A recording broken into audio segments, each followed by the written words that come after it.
Hola para todos, buenas tardes para algunos, buenas noches para otros. Yo soy Flavia Elif, médica veterinaria especialista para comercio exterior de Orofino y estamos acá el día de hoy para una capacitación con un tema muy interesante que es las enfermedades respiratorias en cerdos, los desafíos y las soluciones. Y nos acompaña el día de hoy nuestro compañero Sebastián Morales Álvarez, que es zootecnista de la Universidad Nacional en Colombia. Tienes mucha experiencia en la gerencia de empresas porcinas y desde 7 años de experiencia en el sector porcino colombiano como asesor técnico. Actualmente actúa como representante técnico comercial para Orofino Colombia y nos vas a brindar todo su conocimiento en el tema de las enfermedades respiratorias. Entonces, aprovechen mucho de este tiempo con nuestro compañero Sebastián Morales. Hagan sus preguntas en los comentarios acá en Facebook o en YouTube, donde están nos acompañando, y al final vamos a contestar estas preguntas. Sebastián, muchas gracias por estar acá con nosotros. Te invito a compartir su presentación. Flavia, muchas gracias por la presentación. Una tarde o buenas noches, dependiendo de donde se encuentren. Como lo dijo Flavia, pues hoy vamos a tener como los segmentos técnicos más importantes que puede tener la salud de los cerdos, como son las enfermedades de tipo respiratorio. Vamos a hablar un poco de lo que son los desafíos y las posibles soluciones. Entonces, vamos a arrancar.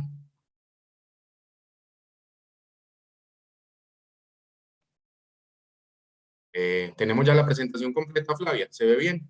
Sí, se ve bien. Listo, entonces vamos a arrancar eh, el día de hoy. Entonces, como les veníamos diciendo, tocamos hoy el tema de enfermedades respiratorias en porcinos, desafíos y soluciones. Y dentro de las temáticas a tratar tenemos las características de las enfermedades. Vamos a hablar un poco del entorno mundial, vamos a ver un poco de metodologías de prevención y al final trataremos un segmento de lo que es la farmacología y la terapia. Cuando empezamos a hablar de enfermedades respiratorias en cerdos, tenemos dos segmentos importantes o dos renglones causales de las enfermedades y nos encontramos unas enfermedades de tipo virales respiratorias y otras de tipo bacteriano. Dentro de las virales encontramos el virus de la influenza, del PIRS, enfermedades como Augeski y algunas secundarias que pueden tener un impacto desde el aspecto respiratorio, como lo es el circovirus porcino B2. Dentro de las enfermedades bacterianas, tenemos la salmonela, el streptococcus, la pasterela, el Haemophilus parasuis, el actinobacillus, la bordetela y el micoplasma. Entonces vemos que nos encontramos varios participantes en el segmento de nuestras enfermedades respiratorias y todas estas tienen que tener unos detonantes. Hay algo que nosotros dejamos de hacer o hacemos y la diferencia está en que lo que yo dejo de hacer tiene un impacto a futuro y lo que yo hago tiene un impacto directo. ¿A qué me refiero con esto? Y es que decisiones administrativas eh, conllevan a tener efectos sobre la salud de nuestro país. Si vemos los impactos productivos de las enfermedades de tipo respiratorio, nos encontramos la participación de estas en las pérdidas directas en mortalidades. Entonces encontramos enfermedades como APP, que en su fase aguda se puede presentar entre la semana 2 o la semana 15 de producción, y encontramos mortalidades hasta del 30% de nuestros animales, ¿cierto? Eh, Vemos otra enfermedad muy silenciosa y que puede estar asociada o la podemos estar asociando a debilidades en el manejo, principalmente en transporte, cuando nosotros vamos llevando nuestra cosecha ya, porque principalmente se da al final de la ceba del transporte a matadero, empezamos a tener unas muertes súbitas en transporte o unas muertes súbitas en corrales sin ninguna sintomatología aparente. Entonces vemos como esta rinitis atrófica que se puede dar principalmente en las fases agudas entre la 8 y la 26 semanas y empezamos a entender que ya puede llegar hasta impactar en un 5% de nuestra mortalidad. Hablamos de neumonías enzootílicas, principalmente micoplasma. Eh, Vemos su impacto que da más o menos entre la semana 4 y la semana 18, principalmente en las transiciones de etapas, cuando nosotros hacemos esos destetes y pasamos esos animales a los módulos de Preseo o el Creche en Brasil, o los prelevantes en otras zonas geográficas, y empezamos a ver un aumento de pérdidas, tanto corporales como de individuos. Ya nos encontramos con otras enfermedades como estreptococos, como la disentería o el TB, que pueden tener otros impactos muy fuertes sobre la mortalidad. Y empezamos a tener este tipo de individuos, que yo creo que todos los hemos visto y lo empezamos a asociar con debilidad, o los empezamos a asociar con otro tipo de enfermedades, y nos encontramos con uno de los aspectos más silenciosos y más impactantes que pueden tener la porcicultura. Y es los individuos de bajo desarrollo, o los individuos que nunca alcanzan su peso ideal, pero nunca se mueren. Entonces son esos individuos que van llevando la mayor cantidad de tratamientos o la mayor cantidad de observación de nuestros operarios, pero que al final nunca llegan a su objetivo final, que son los kilos de carne puestos en un mercado.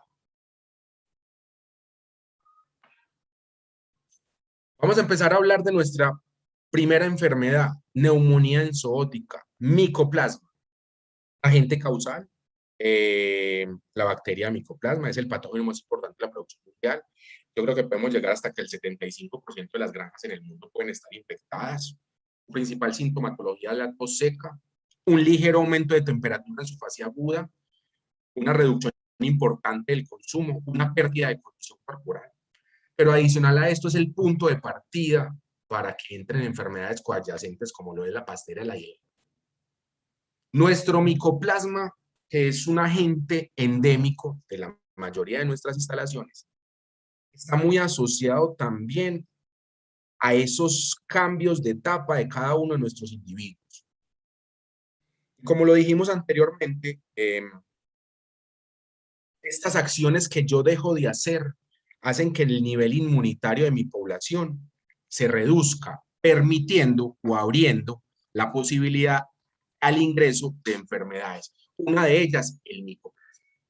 Más que la voracidad o agresividad que pueda tener la enfermedad, es el impacto silencioso que trae ella para nuestra población, disminuyendo ese aspecto productivo tan importante para nosotros como lo es la conversión alimenticia. Entonces nosotros empezamos a hacer o a resignar algunos gramos de ganancia o algunos kilos finales de producción por un mal manejo de una de estas enfermedades.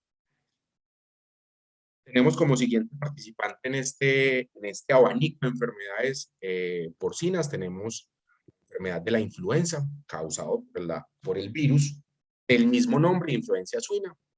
También es un gran participante de las granjas, pero esta es un poquito más cíclica. Vemos algunos casos donde en toda nuestra población empieza a tener sintomatología y su durabilidad puede estar asociada entre 2 y 3 semanas en cada uno de los sitios.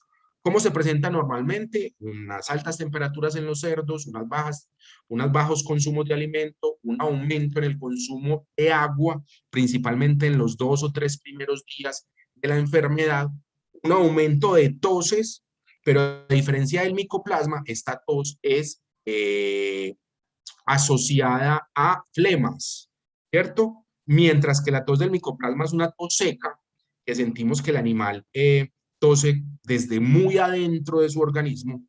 Esta tos de la influenza está más asociada como a la zona de la garganta o los bronquios, y se siente una tos desgarradora. Entonces empezamos a ver sintomatologías, como se los dije, de fiebre, reducción de la ingesta, ¿sí? La muerte se da por una dificultad al respirar. Cuando esta enfermedad nos entra a nuestros núcleos de cría, normalmente por el aumento de la temperatura en las cerdas, en su fase inicial de gestación o en la fase final, vamos a tener unas pérdidas gestacionales. Normalmente por absorción de los embriones en el primer tercio de la gestación o por aumento en natimortos o abortos al final de la gestación.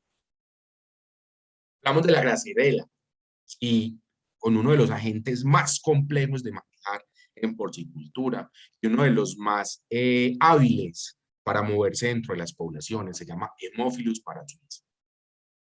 Esta enfermedad de Glasser es causada por una bacteria que genera normalmente policerositis, artritis.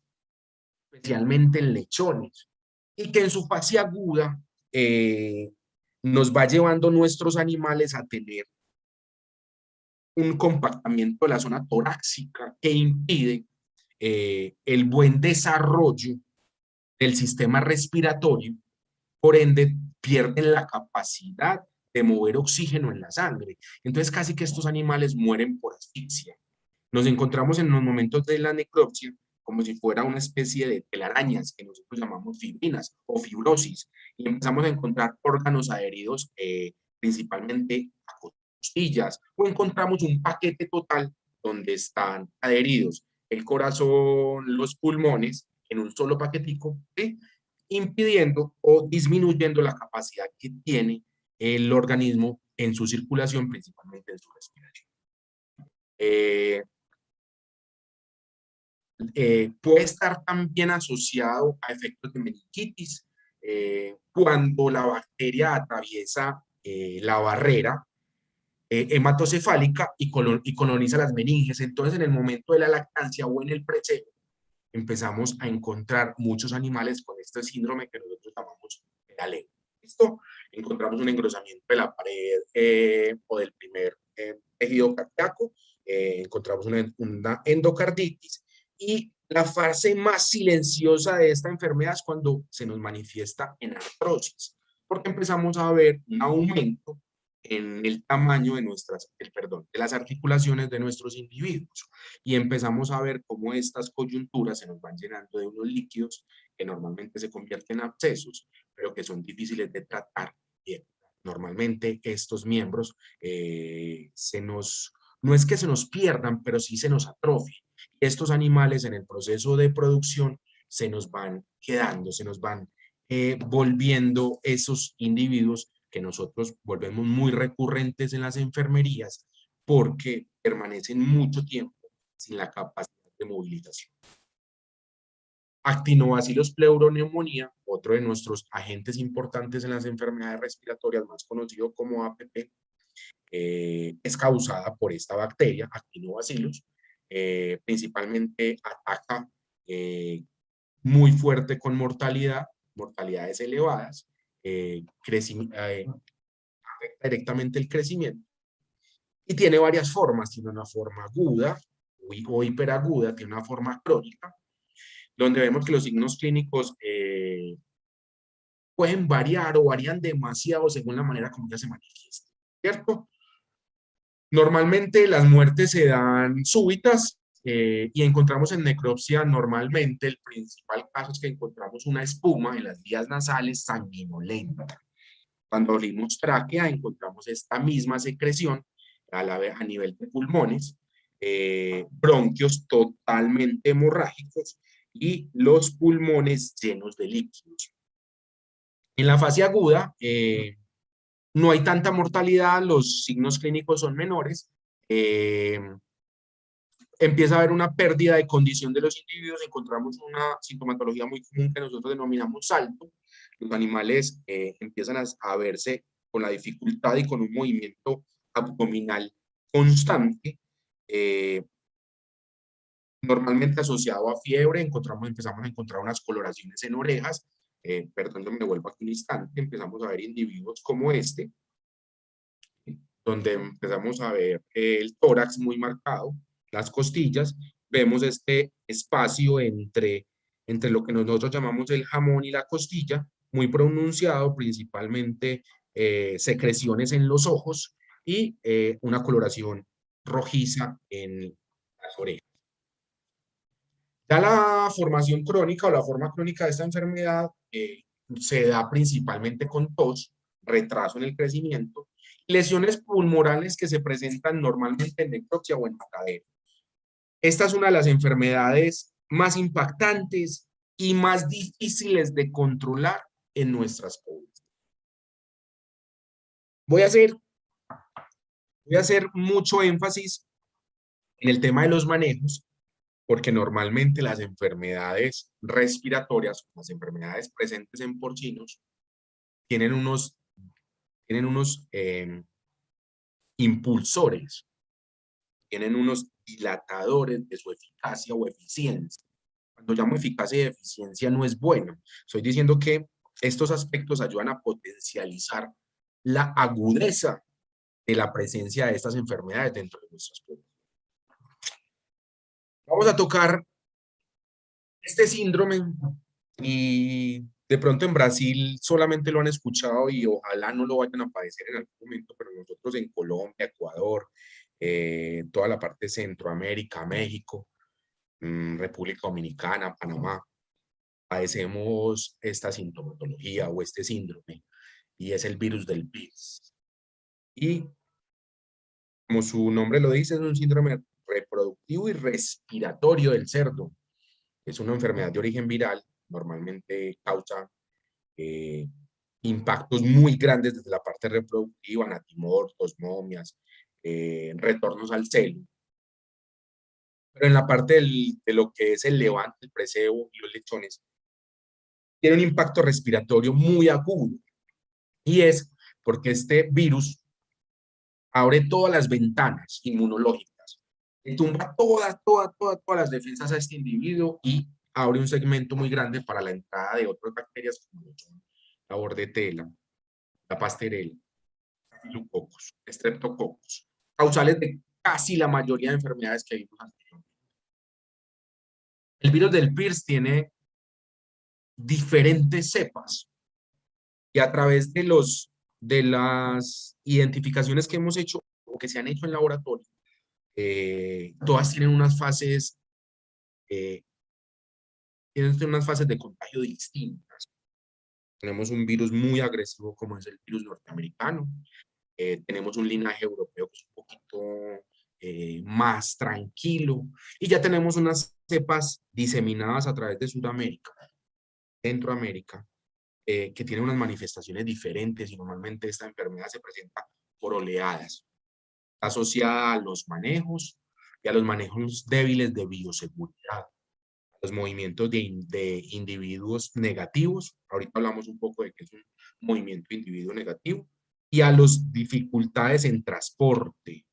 Cuando hablan de dificultades en transporte es cuando nosotros compartimos movimientos con algunos productores o cuando no ejercemos un buen manejo del sistema de movilización de nuestros sitio. Llegamos a un punto que parte un poquito la historia del manejo de las enfermedades y es, venga, ¿qué está pensando el mundo?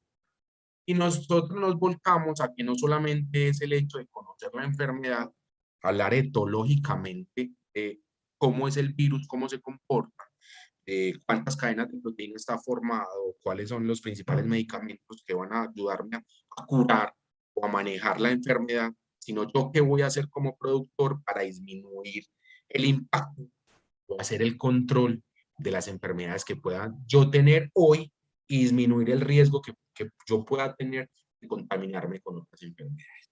Entonces empezamos a hablar de un aspecto muy importante que se llama medicina preventiva.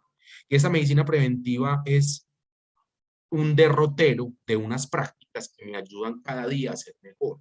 Entonces, en este aspecto del derrotero de medicina preventiva encontramos fases como es la bioseguridad, el manejo, el flujo de los espacios y la asistencia.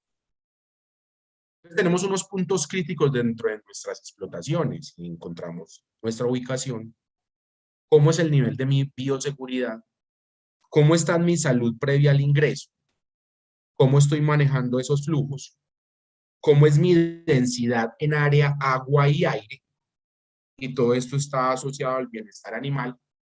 Un aspecto muy importante que es no mal manejado, sino que lo tenemos como irrelevante, y es el manejo de nuestras temperaturas, nuestras térmicas. Cuando yo voy y me devuelvo 2 espacios atrás, encuentro lo que es bienestar animal y densidad, y todo esto me afecta de una manera directa, que es la sensación térmica. Hablamos más adelante de medicaciones y sinergias antibióticas que podemos manejar al control de este tipo de enfermedades. Vamos a hablar de nuestras ubicaciones, dónde estoy, quiénes son mis vecinos, cuáles son las genéticas presentes, cuáles son las enfermedades, ¿cierto? Cuáles son los movimientos de camiones, entender las viremias, cómo son el sistema de riegos. En Colombia manejamos riegos en potreros, Entonces, la carga viral y bacteriana de esas heces todavía salta por unos periodos mientras esas material orgánico se transforma. Tenemos otras zonas donde inyectan el suelo, tenemos otras zonas donde hacen procesos de compostaje, tenemos otras zonas donde hay lagunas de oxidación. Nosotros tenemos que entender dónde me encuentro yo produciendo, porque esto hace que yo tenga que blindarme en bioseguridad, blindarme sanitariamente, blindarme productivamente para evitar, ¿sí?, el ingreso de nuevas enfermedades y que las enfermedades que yo tengo dentro de mi población se mantengan estables, ¿sí?, y que sean económicamente viables. Cuando hablo de económicamente viables es que hay enfermedades que llegan a un punto en que ya no son sostenibles. Y esto pasa con incidencias como Glasser, como APP, principalmente también, y como PIRS, ¿sí? Porque el PIRS y estas enfermedades llegan a un punto en que es mejor hacer vaciados totales, tratar de hacer una diseminación de la enfermedad dentro de la población, dentro de las instalaciones, y volver a hacer un flujo de llenado ya con animales nuevos, sanos y sin una carga virémica o bacteriana tan fuerte como la que estamos. Estos serían como los ideales de las explotaciones. Aquí vemos anteriormente unas imágenes de granjas muy cercanas y aquí vemos ya como realmente es como nosotros deberíamos estar ubicados. Vamos a hablar de medidas de bioseguridad. ¿Cómo tengo yo delimitada el exterior de mi granja? ¿Sí? Tengo vecinos todo el tiempo encima, tengo movimiento de animales de otras especies por la mitad de la granja. La persona que trabaja dentro de mi granja tiene que ver con el exterior de la granja, ¿sí? Las personas están informadas y capacitadas y conocen cuáles son nuestras problemáticas, o aquí el médico veterinario solamente ingresa, da una vuelta y no hace retroalimentación al personal. Tenemos limitación de visitas o cualquier persona puede ingresar a nuestras instalaciones. Tenemos control de vehículos, sabemos de dónde viene mi vehículo, es un vehículo propio, es un vehículo de un tercero, hago aseo y desinfección de mi vehículo. ¿Cómo es mi modelo de reposición si estoy trabajando en una hembra de cría, en una granja de cría? ¿Cómo es mi modelo de llenado si hago parte de una cadena de transformación de materia prima cárnica? ¿A qué me refiero? Es de dónde vienen los lechones que abastecen mi granja de ceba, de dónde vienen los lechones que abastecen mi sitio 2 o mi sitio 3, de dónde vienen las hembras que van a repoblar mi granja de cría. Tengo claro cuál es su estatus sanitario, tengo claro cuáles son las necesidades de esos individuos. ¿Cómo hago el manejo de mis excretas? Recuerden que este aspecto parte de que ambientalmente impacta demasiado dentro de la zona donde nosotros estamos, eh, impacta biológicamente a nuestros vecinos y a mi entorno. Bueno, tengo el equipamiento por sección, tengo que estar moviendo herramientas de una granja y otra, tengo que estar moviendo mangueras, tengo que estar moviendo equipos de lavado, tengo que estar moviendo uniformes de un sitio a otro, ¿sí? ¿Cómo está el sistema de limpieza y desinfección? Tengo un manejo adecuado y seguro del lavado de mis instalaciones que me permita a mí asegurar, ¿sí?, el disminuir al máximo mi carga. Entonces, hay que hacer una revisión total de lo que es nuestro manejo sanitario y de bioseguridad de cada una de nuestras explotaciones. Hablemos un poquito de bienestar animal, y el bienestar animal se resume en tres aspectos, y es que los animales deben sentir bien, deben funcionar bien, se deben comportar naturalmente. ¿Por qué es tan importante esto y cómo lo asociamos a las enfermedades respiratorias? Y es que si el animal no está en las condiciones adecuadas, inmunitariamente pierde la capacidad total de responder a agentes virales y bacterianos que lo puedan atacar, ¿cierto? Entonces, cuando los animales están sometidos a un estrés, el funcionar bien y sentirse bien, donde no tengan el área adecuada, el piso adecuado, la alimentación, la sensación térmica, estos animales están susceptibles a ser colonizados por algunos de los agentes causales a enfermedades de alto impacto. Entonces, dentro de estas condiciones tenemos condiciones controlables en el manejo del bienestar animal, como lo son la temperatura, la disponibilidad y la calidad del agua, y hacemos énfasis en calidad de agua. Nuestros individuos reciben la calidad de agua necesaria para un buen desarrollo.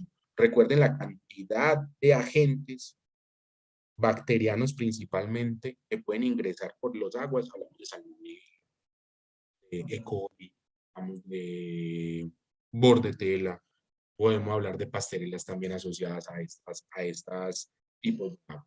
Hablamos de ruido, los animales sometidos a altos niveles de ruido que puedan generarles un estrés todo el tiempo.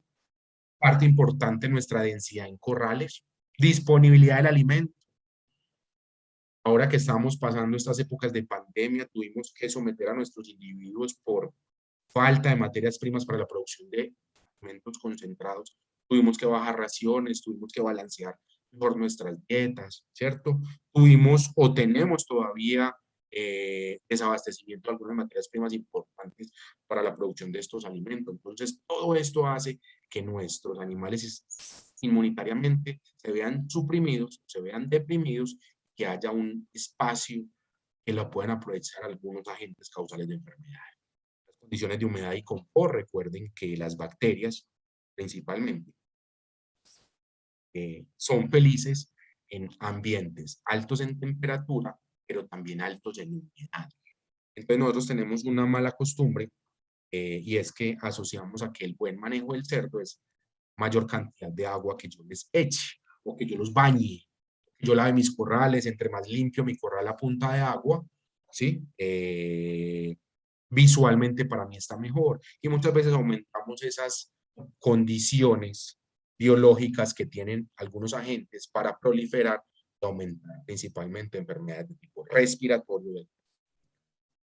El estado de mis instalaciones, y aquí hablamos de la calidad de ellas, calidad de los pisos, facilidad que tienen los operarios para su lavado, para su limpieza, para el ingreso de los animales. Recuerden que cada vez que un operario tiene dificultades para hacer este tipo de movimientos, empieza a cometer errores, empieza a no hacer o dejar de hacer.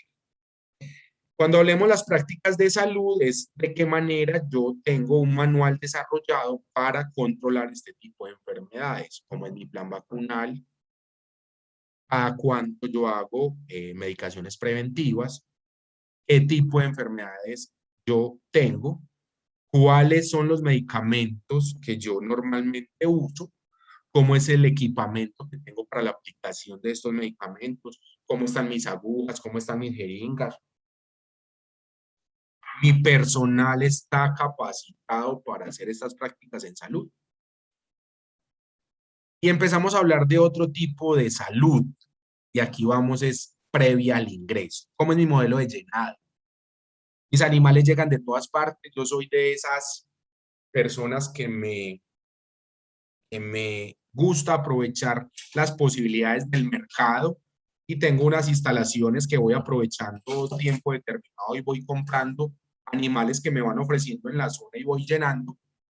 O tengo un flujo continuo de llenado cada 7 días, cada 14 días, cada 28 días, dependiendo del flujo de producción de una granja de cría.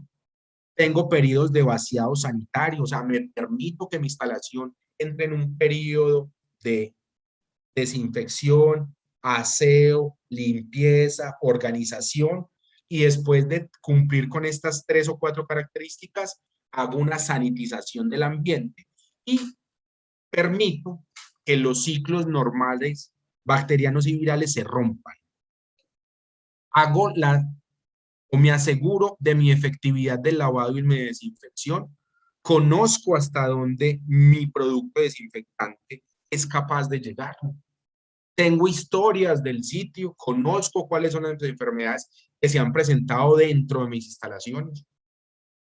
Conozco cuál es el estatus sanitario de mis animales. Hago seguimientos serológicos. Conozco la circulación viral. Esto lo resumo principalmente en una evaluación normal de planes vacunales. Y la evaluación normal de planes vacunales no es invitar a mi médico veterinario a que me diga si las 4 o 5 vacunas que estoy usando son las que debo usar, ¿cierto? Mi evaluación periódica de unos planes vacunales está asociada más a la evaluación serológica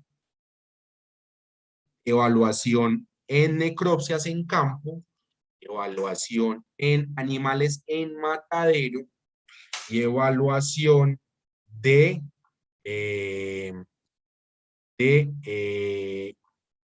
la asociación de estos 4 o 5 aspectos importantes.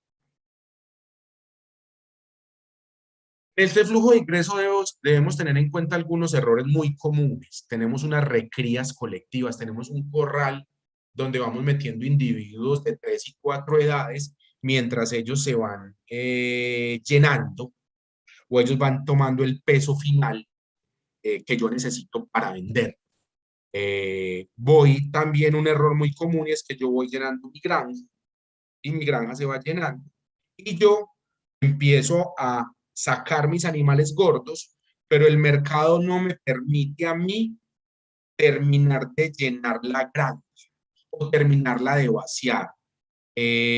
Así que me toca empezar a meter los animales nuevos mientras están saliendo los animales gordos.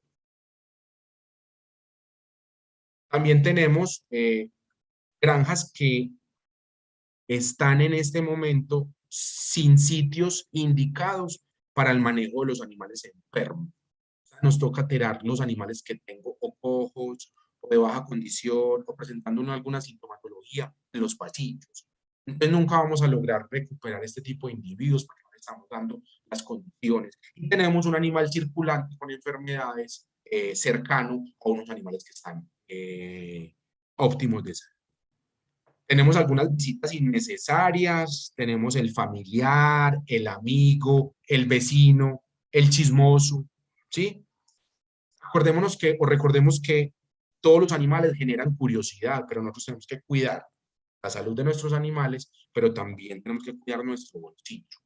Todos conocemos que esto es un negocio de altas inversiones, ¿cierto? Entonces, como es un negocio de alta inversión, tengo que tener unas medidas altas de tengo una deficiencia en la programación de los descansos. Y es que mis granjas no descansan, nunca descansan. Vamos a lo que nosotros llamamos flujo continuo. Entonces el flujo continuo hace que las bacterias se vayan volviendo resistentes, que ya conozcan el sistema de lavado, que ya conozcan el sistema de desinfección y que ya conozcan el ciclo propio de mis individuos. ¿Cómo así que el ciclo? Sí, cuando ellos normalmente están inmunitariamente débiles y ellos puedan ingresar a hacer su fiesta. Entonces empiezan a hablar los productores o empezamos a hablar nosotros como productores de una resistencia antibiótica.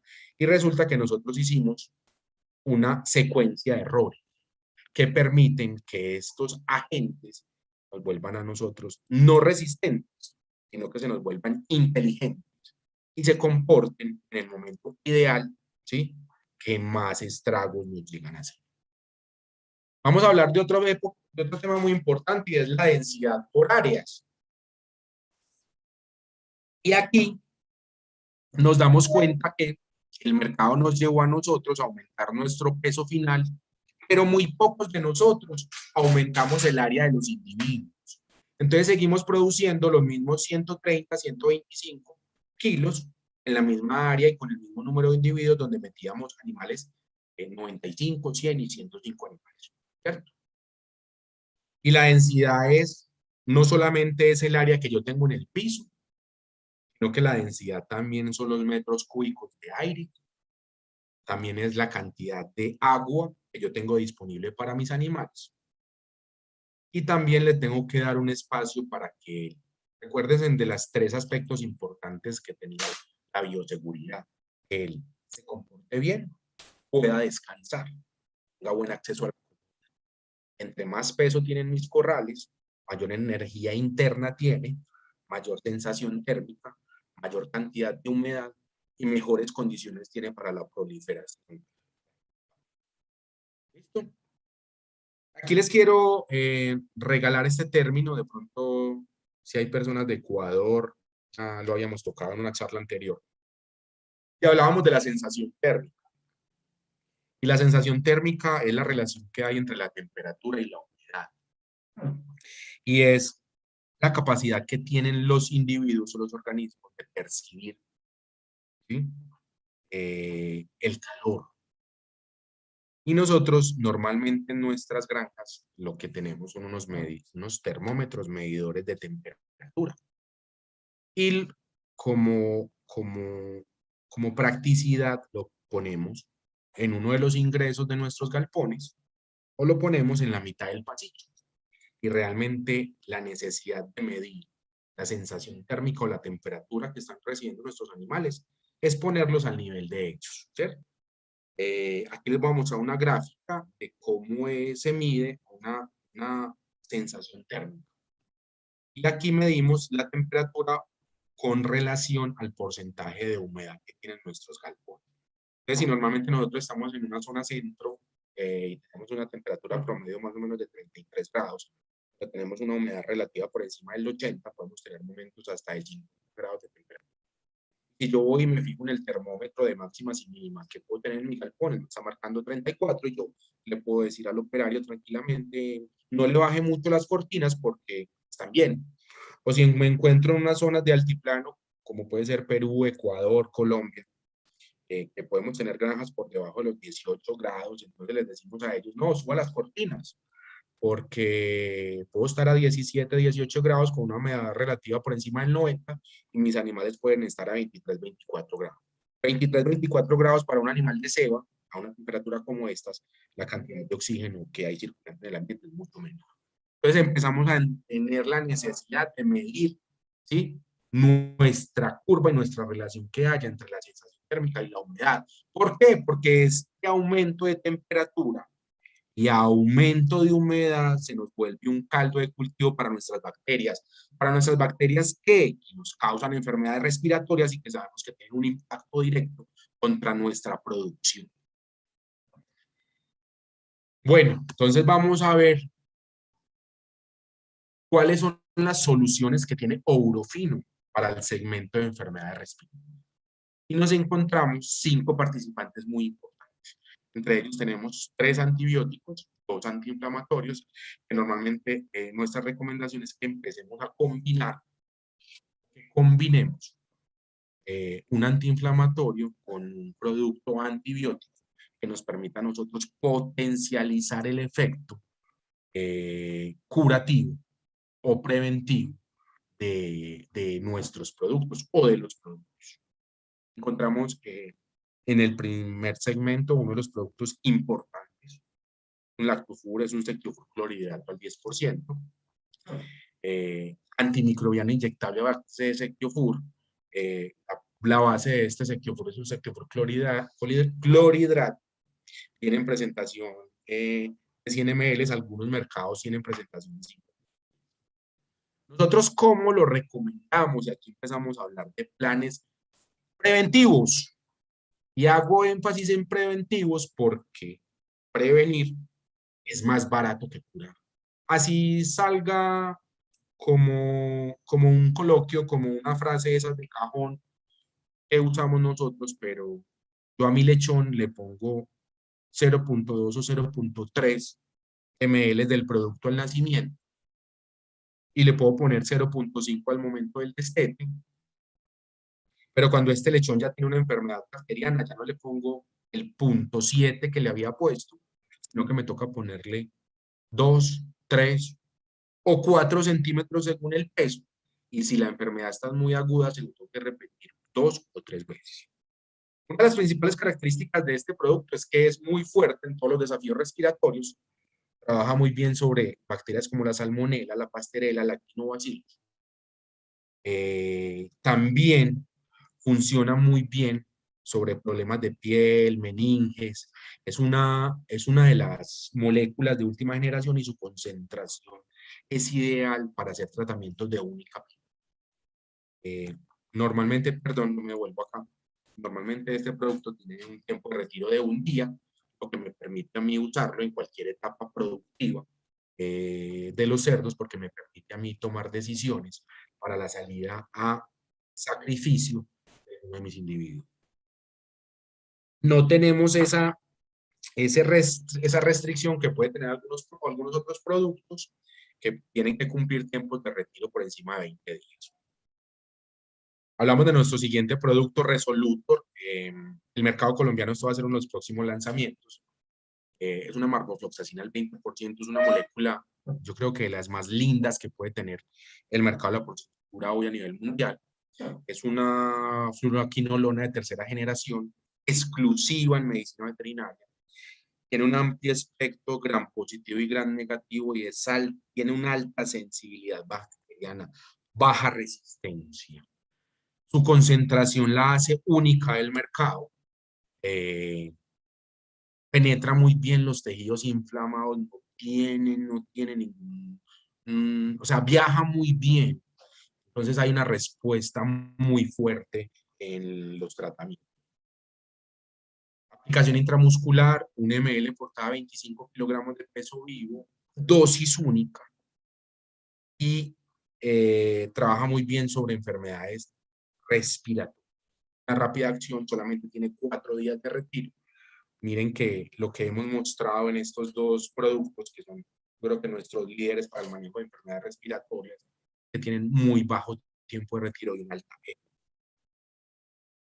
Aquí, ¿qué recogemos? Entonces recogemos enfermedades como el micoplasma, como el lactinobacillus, actinobacillus suis, actinobacillus pleuronemonía, como la bardetela, como el hemófilus, como la Escherichia coli, como la salmonella, como el streptococcus, como pasteurella, que son los agentes de cuanto hablamos en las imágenes anteriores. Entonces aquí recogemos como el resumen de tratamientos de este tipo de enfermedades. Pero recuerden que nosotros estamos encaminados a prevenir y no a curar. Entonces, con los técnicos de campo, nosotros hemos desarrollado unas tablas de tratamiento que cada uno de los países ya los tienen, donde tenemos el movimiento de estos productos dentro de la producción porcina. Vamos a hablar del meloxifin, que es uno de los antiinflamatorios más importantes que puede tener este segmento, y es meloxicana al 2%. ¿Qué es? Pues un analgésico antipirético antiinflamatorio a base de meloxicana. ¿Para qué sirve? Para manejar casi que el 98% de las inflamaciones. Ahí tenemos la miositis, la tendinitis, las artritis, la sinovitis, los traumas, las cojeras, las mastitis, las metritis, las endometritis, la fiebre, ¿sí? Y, como se los dije inicialmente, es el auxiliar en el tratamiento de todas las infecciones bacterianas. Necesitamos potencializar la sensación de bienestar de nuestros individuos para que estas células encargadas de movilización, principalmente los linfocitos, ¿sí?, nos ayuden a remover o a mover estos medicamentos y a llevarlos a los tejidos donde realmente los necesitan. Segmentación del producto, coadyuvante de tratamientos en general, respiratorios, podales, edemas de ubre. Trabaja muy bien sobre este sistema, tiene un efecto muy fuerte en disminuir la inflamación, la remoción de líquidos que pueda haber de parto en las ubres de nuestra célula. Trabaja muy bien sobre coadyuvantes de las enfermedades de tipo nervioso, principalmente meningitis asociados a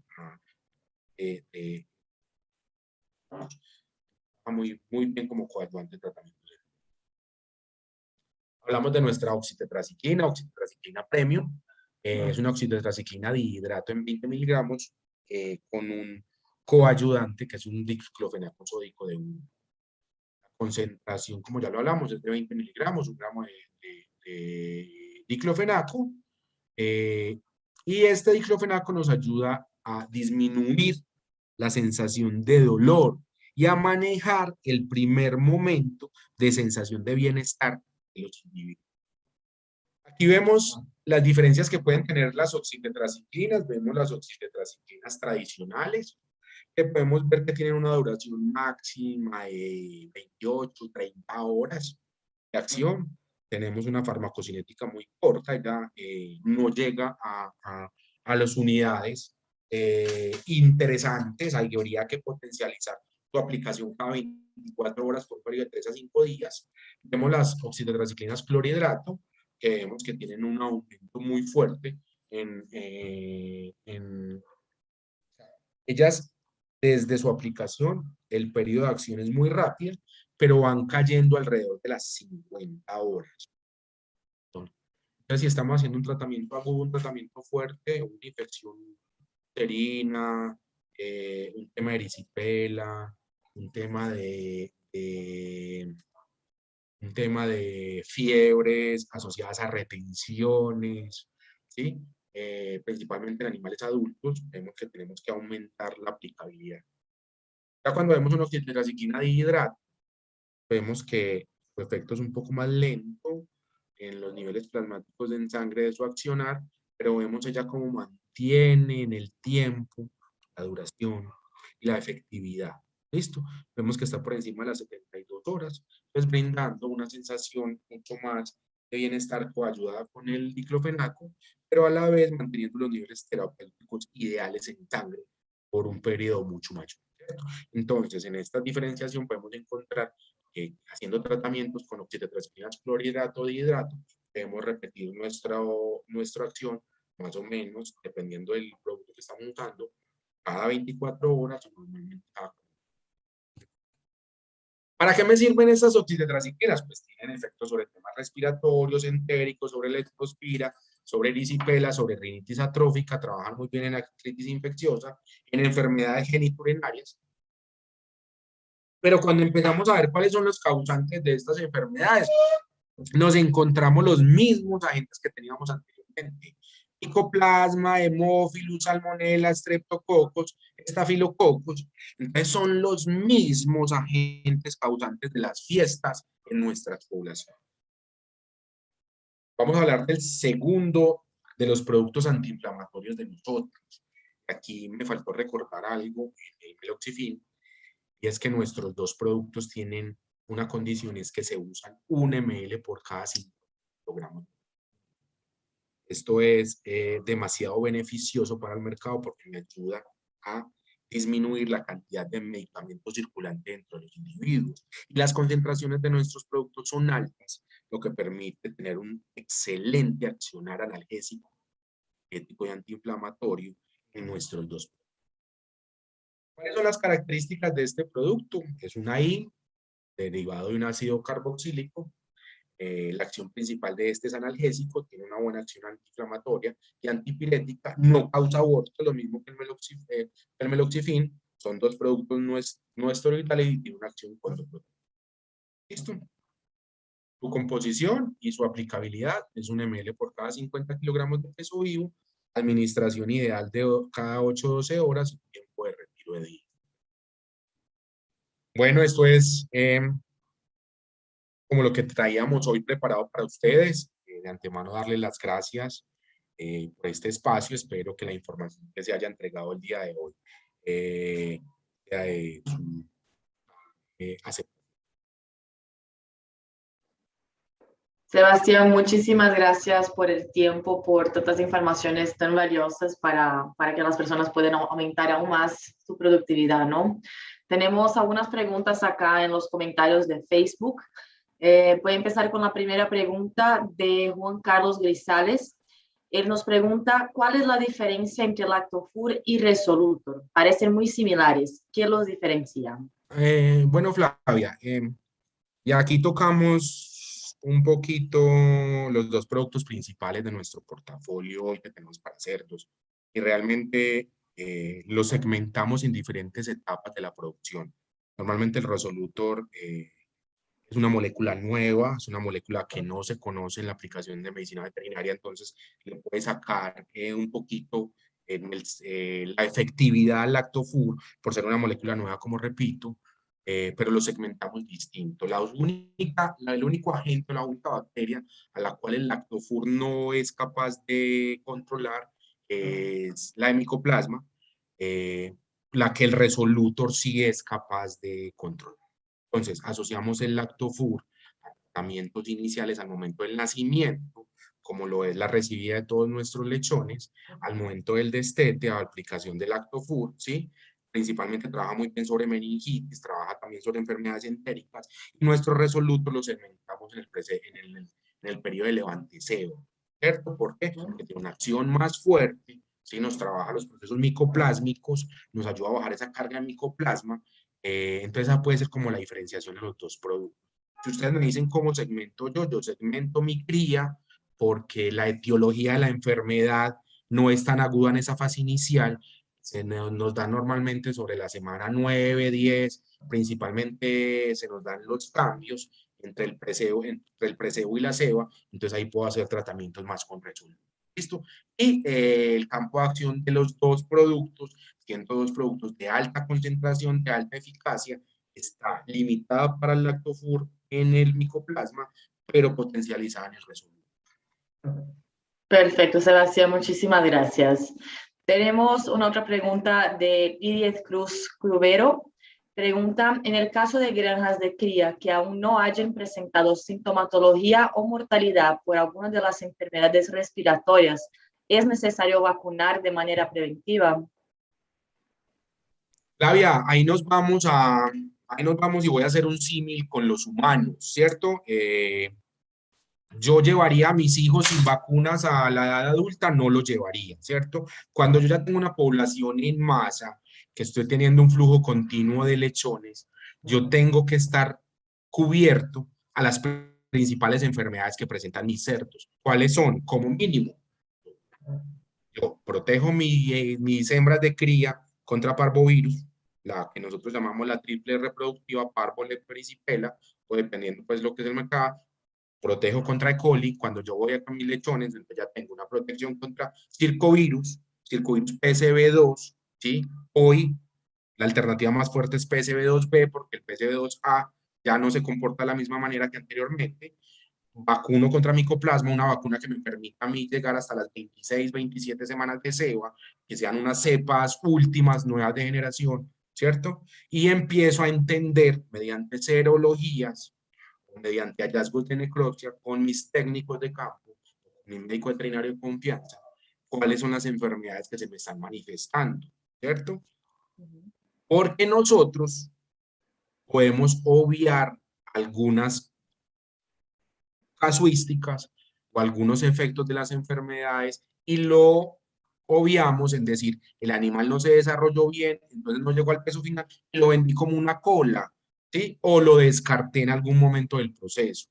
Entonces hay que empezar a entender que estas enfermedades tienen momentos en que se comportan silenciosos, pero que el efecto no es medible en mortalidad, pero sí en disminución de ganancia diaria de peso, ¿sí? Y conversión alimenticia, que eso no me afecta la mortalidad, pero me afecta el buen desarrollo de la población. Perfecto, Sebastián, gracias. Tenemos una otra pregunta de Mario Rodrigo Sempertegui Milo, que pregunta, el manejo sanitario en una granja positiva a PIRS, ¿qué aspectos sanitarios se debe tomar en cuenta para tener una buena tasa de partición? Buena esa pregunta porque es que recoge toda la charla. Y es que hay que empezar por bioseguridad y la primera bioseguridad es que yo tengo que definir el flujo de ingreso de mi población. Tengo que cerrar la granja totalmente. Y es que no deben ingresar animales nuevos que desestabilicen mi producción interna. Yo tengo que empezar a formar un núcleo propio de autorreposición, ojalá con semen, o si me toca hacer ingreso de animales, tengo que hacer ingreso de animales, perdón, 2 o 3 veces al año. Tengo que volver esos individuos positivos en un sitio aparte de la granja, que ellos hagan todo el ciclo de la enfermedad, que ya ingresen positivos a la granja, pero no excretando. Esa es la primera parte. La segunda parte es que tengo que tener un plan de vacunación muy fuerte, porque tengo que prevenir la presencia de enfermedades adyacentes, circovirus, micoplasma, glacerela, E. coli, parvovirus, ¿sí? Entonces tengo que hacer una hiperinmunización calostral y tengo que hacer un plan de vacunación de refuerzo en mi población de cría, en mis madres, ¿sí? Y empezar a entender la dinámica productiva de los lechones y empezar a mover mis vacunas en las semanas de producción. ¿Listo? ¿Cómo logro yo mantener reproductivamente una granja con PIRS? Estabilizar el flujo de entrada de reemplazos, no tener machos, no tener machos, todo hacerlo por centro de inseminación y no por centro de inseminación propio, sino externo, que sea libre a PIRS, porque los machos pueden desestabilizar la población interna. pues hay que ser muy efectivos, ¿cierto? Hay algunas vacunas comerciales ya, hay algunas bacterinas dentro de países que inoculan la cepa del virus y se vacunan las hembras siempre en sábana y los lechones para que ellos hagan una verificación de lo que es el agente y empiecen a convivir con él, ¿cierto? Normalmente las poblaciones de PIRS mantienen 2, 3 años estables y caen otra vez. Entonces, hay que ser muy atentos a esas caídas, que normalmente la principal causa en la caída de PIRS es la incidencia de enfermedades respiratorias en la población productiva y en la producción de cría. Empieza a haber esas deficiencias reproductivas. Perfecto, Sebastián. Y tenemos una última pregunta que creo que está muy relacionada a esta respuesta que usted estaba comentando sobre estas caídas para nuevos brotes de PIRS. Es una pregunta de Juan Lopera. Él dice, en mi región hay un problema sanitario causado por la presencia del virus PIRS. Y a pesar de los esfuerzos de productores, médicos veterinarios y demás, ha sido muy difícil el manejo del mismo. En este contexto, en cuanto a PIRS, ¿existe una cepa netamente colombiana? Flavia, si nosotros pudiéramos tener una población propia colombiana, podríamos decir que sí, que la cepa es nuestra. Tenemos una cepa adaptada a nuestra población, ¿cierto? Tenemos una cepa que ya ha mutado y que se ha hecho fuerte. Pero nosotros tenemos, y si lo determinamos como una zona, es que empecemos que empezar a investigar cuáles son nuestros errores, ¿cierto? Y empezamos a hablar de bioseguridad, empezamos a hablar de transporte, empezamos a hablar de manejo de excretas, ¿cierto? Y en el entorno colombiano nosotros sabemos que tenemos mucho, mucho todavía como mejorar. Los camiones se encuentran en la planta de sacrificio, los camiones se encuentran en las plantas de concentrado, los camiones lavan en el mismo sitio donde lavan todos, ¿cierto? El aseo y desinfección de nuestras explotaciones no es buena. Y tenemos un manejo todavía muy coloquial en algunos modelos de producción. Entonces yo creo que nosotros sí contamos con una cepa propia que se ha adaptado a nuestra población, ¿sí? Que ya hay algunas, como lo dije ahorita, algunas autovacunas, algunas bacterinas que han ayudado a mejorar los estatus sanitarios de cada una de las explotaciones, pero que el manejo completo, que tiene que ser como gremio, como zona, como vereda, a empezar a protegernos de lo que es esta enfermedad. Claro que sí, Sebastián. Perfecto. Te agradezco muchísimo por el tiempo, por nos brindar estas informaciones tan importantes. Ya finalizamos nuestro tiempo por hoy. Entonces, gracias a todos que nos acompañaron el día de hoy. Esta charla se quedará acá en nuestra página de Facebook. También está en nuestra página de YouTube. Pueden acceder por las dos. También invito a ustedes para que sigan nuestra página en Instagram. Estamos siempre compartiendo informaciones muy interesantes. Y Sebastián, nuevamente, muchísimas gracias por el tiempo, por la disponibilidad. Estamos siempre, Orofino está a la disposición de ustedes para lo que necesiten, apoyo técnico o comercial. Cuenten con nosotros y que tengan muy buena noche. Nos vemos en la próxima charla.